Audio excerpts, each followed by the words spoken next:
May 27th, 1942, Prague. A narrow intersection in the Libeň district. A black Mercedes slows on the curve. Jozef Gabčík steps from the tram stop, raises a Sten gun, and pulls the trigger. Click. The firing pin is misaligned. The weapon is dead. And here's what the man in the passenger seat doesn't see. The soldier holding it weighs 60 kilos, hasn't slept in 3 days, and is about to trigger a cascade that will force Hitler to deploy 650,000 soldiers, seal an entire capital city, and erase a village from every map in Europe just to catch 2 ghosts. In the next 10 seconds, the most dangerous man in the Third Reich will step out of an unarmored car and reach for his own pistol. The most insane part? It all started 5 months earlier with a whispered order from London and a map of Prague drawn on cigarette paper. How does a jammed gun trigger the largest internal military deployment of the war? And what price does Prague pay for 2 men who refuse to run? The bolt doesn't cycle. The round doesn't chamber. Gabčík's hands freeze on a weapon that has just become dead weight at the worst possible moment in human history. Heydrich sees him. The Reichsprotector of Bohemia and Moravia, the architect of the final solution, the man they call the Butcher of Prague, steps out of the black Mercedes and draws his Walther P-38. He is not wearing armor.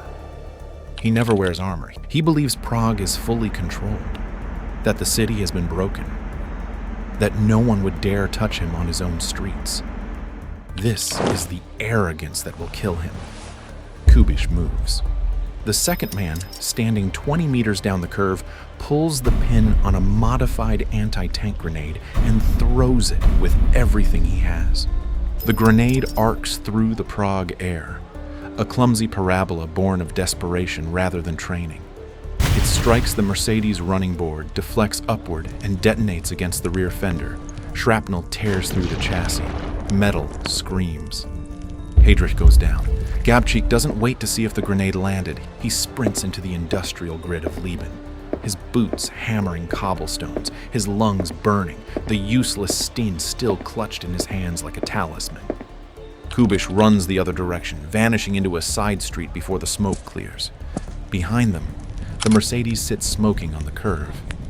Heydrich lies on the pavement, his uniform torn, blood spreading across the cobblestones in a dark, widening circle. A Czech tram driver stops his vehicle and runs toward the wounded man. A German civilian on a bicycle pedals past the scene and keeps going. The intersection fills with confusion, with shouting, with the sound of a regime that has just been struck at its center and doesn't yet know how to respond. But the strike is not the story. The strike is the tripwire. 5 months earlier, in a training facility somewhere in the English countryside, 2 men learned to kill. Gabčík, a Slovak factory worker who had never held a weapon before the occupation. Kubiš, a Czech soldier who had watched his country dissolve beneath German boots. The SOE trained them in silence, in sabotage, in the mathematics of asymmetric violence. They spent those 5 months mapping Heydrich's route through Prague, memorizing the curve in Libeň, counting the seconds between the tram stop and the intersection. They knew the Mercedes would slow on that curve.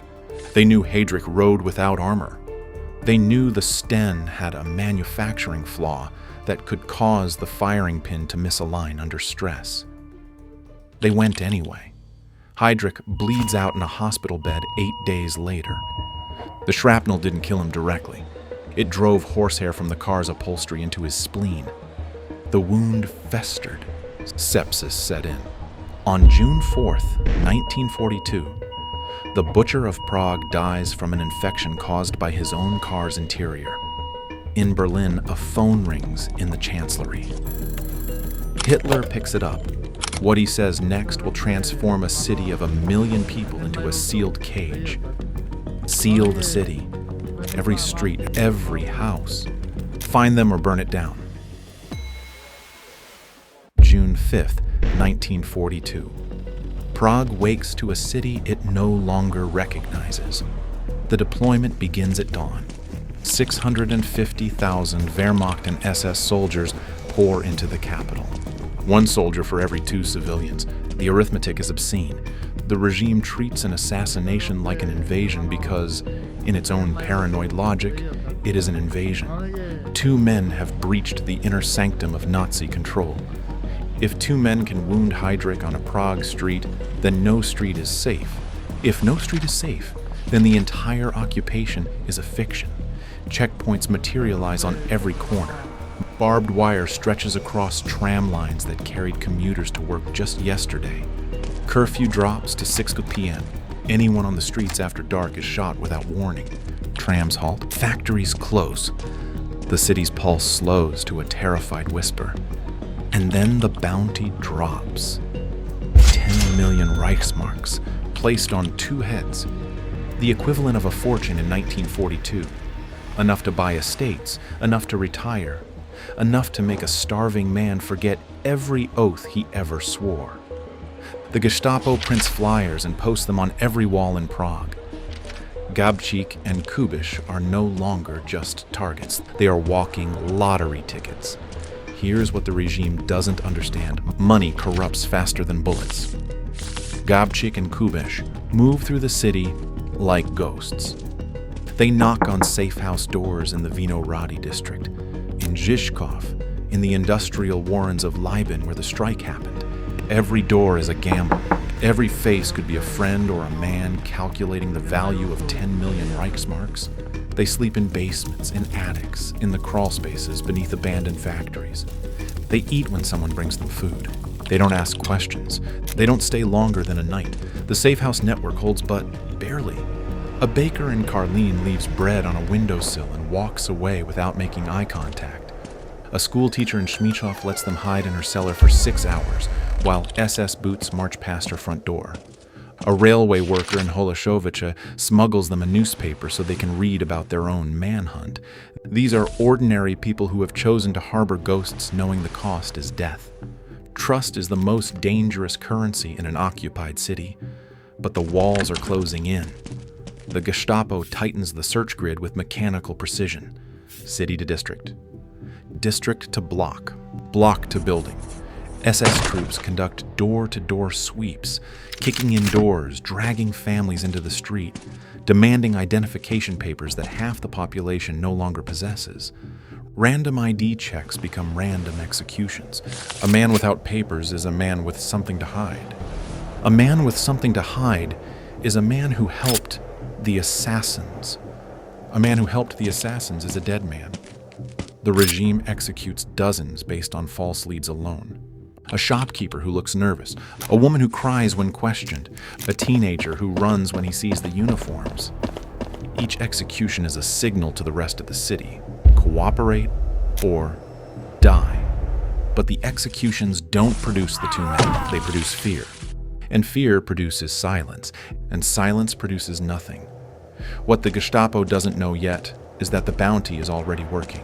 Not through the SS, not through the checkpoints and the curfews and the door-to-door sweeps, through something far more efficient. Through the quiet calculation of a man who has decided that 10 million Reichsmarks is worth more than his conscience. A coded message moves through the resistance network on June 12th. It travels from a safe house in Vinohrady to a drop point near Wenceslas Square, carried by a courier who doesn't know what he's carrying. The message contains coordinates, a meeting time, a name. It is intercepted at a compromised safe house by a Gestapo agent who has been waiting 3 weeks for exactly this kind of traffic. The cipher breaks within hours. The Gestapo's cryptanalysis unit, staffed by mathematicians who once worked for German universities before the war consumed them, cracks the resistance code using frequency analysis and a captured codebook from an earlier arrest. The message yields a district, then a street, then a 5-block radius. They know the district. Shrink the search to 5 blocks, the cage contracts. Gabčík and Kubiš feel it in the air. The knock on the door takes longer to come. The baker stops leaving bread on the windowsill. The schoolteacher's cellar door is locked when they arrive at midnight. The network is fraying thread by thread, pulled apart by the invisible weight of 10 million Reichsmarks. And somewhere in Prague, a man is preparing to make a phone call that will change everything. June 14th, 1942. The manhunt enters its third week, and the regime's patience has run out. SS troops move through Prague block by block, house by house, room by room. They don't search anymore. They occupy. Every building becomes a checkpoint. Every resident becomes a suspect. The soldiers kick in doors at 4 a.m., drag families from their beds, and line them against walls while they tear apartments apart. Mattresses are slashed. Floorboards are pried up. Walls are tapped with rifle butts looking for hollow spaces. They find nothing. They find nothing again. They find nothing a third time and execute the family anyway because the absence of evidence is itself evidence of guilt. The informants arrive like carrion birds. The bounty has transformed Prague into a marketplace of betrayal. Neighbors turn on neighbors. A coworker reports a man who made a joke about Heydrich 3 weeks ago. A landlord denounces a tenant who asked too many questions about the curfew. A friend remembers a conversation in a pub and walks into the Gestapo headquarters on Paycheck Palace with a name and a hope for 10 million Reichsmarks. The Gestapo doesn't pay the full bounty. They don't have to. They pay enough. A few thousand Reichsmarks here, a promise of immunity there. Money corrupts the resistance network faster than any SS raid ever could. Dozens are executed on false leads alone. The regime burns its own infrastructure, executing its own collaborators, imprisoning its own informants, creating a feedback loop of paranoia that consumes everything it touches. A man named Jozef is arrested because his last name sounds Slovak. He is executed without trial. A woman named Marie Kudryshkova is shot for harboring a stranger who turned out to be a Gestapo plant. The dead multiply. The living stop speaking, and then the order comes from Berlin. Hitler signs a decree on June 9th. It targets a village called Libeň, 30 kilometers northwest of Prague. The village has no connection to the assassination. No one in Libeň knew Gabčík or Kubiš. No resistance cell operated from its streets. But the regime needs a symbol. It needs to demonstrate that the cost of defiance is not just death, but erasure. If they destroy the symbol, the ghosts will run. The Libeň decree is not punishment. It is a tracking tool. SS engineers arrive in Libeň on June 10th with surveying equipment. Not weapons, measuring tools. They walk the village streets with clipboards and tape measures, calculating the dimensions of 101 homes, mapping the layout of the square, noting the position of the church and the school and the cemetery. They are there to unmake a place that has existed for centuries. The bureaucratic precision is more horrifying than any massacre. Guns are emotional. Surveying equipment is calculated. The men of Libeň are lined up in the Horák farmyard, 173 of them. Farmers, teachers, a blacksmith, a priest. They are shot in groups of 10. The women are loaded onto trucks and sent to Ravensbrück concentration camp. The children are taken away. Most will be gassed at Chelmno. A handful will be selected for Germanization, their identities erased and replaced with German names and German families. The village is demolished. The name Libeň is struck from every map in Europe. Every signpost is removed. Every document is altered. The village ceases to exist. The regime stops hunting two men and starts hunting a symbol. Panic replaces precision. Gabčík and Kubiš hear about Libeň through a smuggled newspaper. They read the details in silence, sitting in a damp basement beneath a church in central Prague. And neither man speaks for a long time. They know what this means. The regime is no longer searching. It is screaming. And a screaming regime is a desperate regime, but desperation is dangerous. A desperate regime will do anything. And anything includes the one thing the resistance never expected. A traitor is preparing to speak. The bounty has found its mark.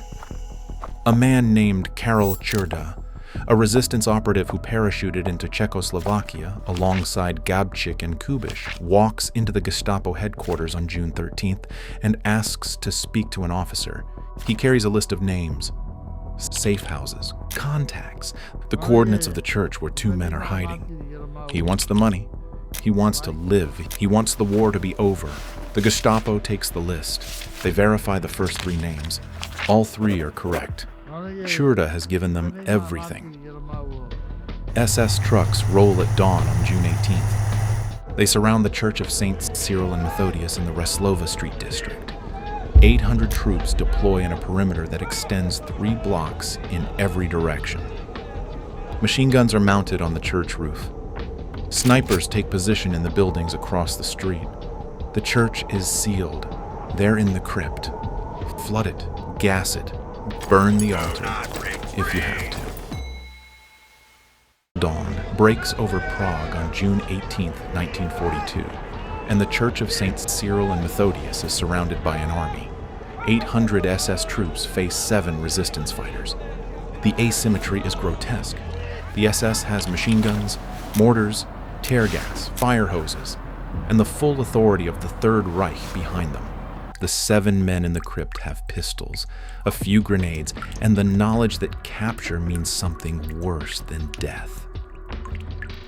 The church sits on Reslova Street in the heart of Prague, a Baroque building with a crypt beneath the altar that was never designed for warfare. The crypt is a low-ceilinged stone chamber, barely 2 meters high, accessible only through a narrow staircase from the nave above. It was built to hold the dead. Now it holds the living, and the living are running out of options. Gabčík and Kubiš are down there with 5 other fighters. They have been hiding in the church for weeks, moving between the attic, the bell tower, and the crypt, sleeping in shifts, eating what the parish priest can smuggle to them. They knew the Gestapo was closing in. They knew Čurda had betrayed them. They knew this day would come. They stayed anyway. The SS doesn't negotiate. At 6 a.m., the first warning is delivered through a megaphone. Surrender or be destroyed. The response is silence. At 6:15, the SS breaches the church doors and storms the nave. Gunfire echoes through the vaulted ceilings. The 7 fighters hold the upper gallery, firing down at the SS troops who pour through the entrance like water through a broken dam. The SS takes casualties. They retreat, they regroup. Then they change tactics. Fire hoses are dragged to the church entrance. The SS pumps water into the crypt through the ventilation shafts in the staircase, flooding the stone chamber with freezing water that rises ankle-deep, then knee-deep, then waist-deep. The fighters stand in the rising water, their weapons held above their heads, their boots soaked, their ammunition growing wet. The water is at 1 degree Celsius. It bites through clothing, through skin, through bone. Tear gas follows. Canisters are dropped through the vents. The gas fills the crypt with acrid, choking smoke that burns the eyes, the throat, the lungs. The fighters cough until they gag. Their vision blurs. Their hands shake. The SS pumps more gas. The crypt becomes a gas chamber, and the men inside it are breathing poison. Above them, the boots of 800 soldiers pound the church floor. The sound is deafening, a rhythmic, mechanical thunder that vibrates through the stone ceiling and into the skulls of the men below. They can hear the SS commanders shouting orders. They can hear the hoses hissing. They can hear the gas canisters clattering against the stone. The tactical situation is impossible. Gabčík and Kubiš look at each other across the flooded crypt. Water reaches their thighs. Gas burns their eyes. Their weapons are failing. Their ammunition is wet. There are 7 of them and 800 SS troops above. Capture means Gestapo torture. And Gestapo torture means every remaining resistance cell in Czechoslovakia is exposed. Every name, every safe house, every contact, the entire network destroyed. They make the decision together, not from despair, from operational clarity. Capture is not an option. Capture is betrayal. Capture is the end of everything they have fought for. The only winning move is to deny the enemy a trial, to deny them propaganda, to deny them the names of every person who helped them survive. The only winning move is to die on their own terms. Gabčík raises his pistol to his own temple. His hand doesn't shake. Kubiš does the same. The other 5 fighters make the same choice. 7 men in a flooded crypt, surrounded by an army, choosing death because death is the last form of control they have left. The first shot rings out, then another, then silence. The SS breaches the crypt door at 7:30 a.m. They find 7 bodies in waist-deep water, their weapons beside them, their faces calm. The SS commanders survey the scene and report total victory to Berlin. 7 resistance fighters eliminated. The manhunt is over. Prague is secure. The Reich has won. They are wrong. The Empire has caught its ghosts, but the cost of catching them has already begun to hollow out the machine from within. The total death toll reaches 1,400 Czech civilians in the weeks following Heydrich's death. The regime executes anyone it suspects of resistance involvement. It executes people who knew people who might have known people. It executes based on suspicion, based on rumor, based on the desperate need to demonstrate control over a population that has just proven that control is an illusion. Libeň is the centerpiece of that slaughter. A village unmade by surveyors and demolition charges, its name burned from every map, its men dead in a farmyard, its children scattered to camps and Germanization programs. The blank space on the map where 101 homes once stood becomes the most famous coordinate in Europe. But the retaliation shatters Nazi propaganda. The story of Libeň leaks to the international press through diplomatic channels and resistance networks. The New York Times runs the story on its front page. The BBC broadcasts the details across Europe. The world learns what the Third Reich did to a village that had done nothing. International outrage forces the Allied governments to formally recognize the Czech government in exile in London, granting it legitimacy it had been denied for 3 years. The recognition is not symbolic. It is strategic. It means Czechoslovakia is no longer a conquered territory. It is an allied nation at war. Heydrich's death triggers a leadership crisis in the Nazi occupation apparatus. His replacement, Kurt Deliwage, is weaker, less competent, less feared. The occupation apparatus fractures. Informants stop reporting. Collaborators start hedging. The machinery of control loses its central gear and begins to grind. And the troops, 650,000 Wehrmacht and SS soldiers, remain deployed in Czechoslovakia for internal policing long after the manhunt ends. These are troops diverted from the Eastern Front, pulled away from the fight against the Soviet Union at a moment when every soldier matters. They sit in Prague, in Brno, in Ostrava, guarding empty streets and enforcing curfews on a population that has already learned the cost of defiance. They are not fighting the Red Army. They are hunting ghosts who are already dead. The arithmetic of the hunt is the arithmetic of regime failure. Split the ledger. On one side, 650,000 troop deployment orders, 10 million Reichsmarks in bounty payments, 1,400 civilian executions, a village erased from existence, a leadership crisis, a fractured occupation apparatus, troops diverted from the Eastern Front at a critical moment in the war. On the other side, 2 memorial plaques in a church crypt, 2 names carved into stone, 2 men who weighed 60 kilos each, carried weapons that didn't work, and had nowhere to run. The machine broke itself trying to erase them. The coordinates where Libeň stood are marked today by a single stone memorial, a rough-hewn block of granite sitting in an empty field. The names of the 173 men are carved into its surface. The names of the women who never returned from Ravensbrück. The names of the children who were gassed at Chomno or lost to Germanization programs and never found their way home. Gabčík and Kubiš are buried in the crypt of the Church of Saints Cyril and Methodius, beneath the altar where they made their final stand. Their names are on a memorial plaque that visitors touch with their fingers as they descend the narrow stone staircase. The crypt is dry now. The water is gone. The gas vents are sealed. But the stone walls still hold the echo of 7 men who chose death over betrayal. The extraction was achieved. Not physical extraction, strategic extraction. Gabčík and Kubiš didn't survive, but they succeeded. They forced the Third Reich to deploy an army to catch 2 dead men. They forced Hitler to erase a village from the map, and in doing so proved to the world that the occupation was built on fear, not control. They forced the Allies to recognize a government in exile. They diverted 650,000 troops from the Eastern Front. They broke the myth of Nazi invincibility in a city that had been told it was broken. The most audacious act of resistance in the Second World War was not the strike. It was the aftermath.